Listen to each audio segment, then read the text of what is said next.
Hi, Vadim here. In this quick and practical tutorial, you'll learn how to solve this common everyday problem step by step. In many everyday workflows, links open in the wrong browser, causing friction, login issues, or confusion. Here's how to fix it quickly by changing your default browser in Windows. Press the Windows key, type Settings, and then Default Apps. Search for the browser that you're trying to set as default. In my case, it would be Chrome, which I recently installed. Here, all you need is to click Set Default. You see that HTML file types now will be opened in Google Chrome. What's interesting is that other file types will not be opened in Chrome.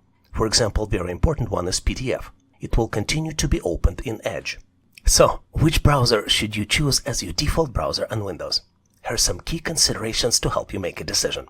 Let's look at speed and performance first. Edge is optimized for Windows and runs faster than Chrome in many setups, especially older or low memory machines. What about battery life?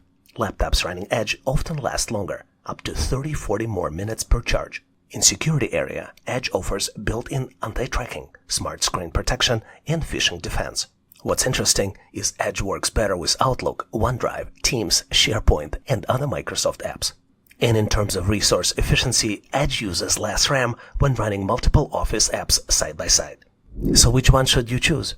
I use Edge as default browser, but also keep Chrome as well. Keep it for testing, personal browsing, or other accounts.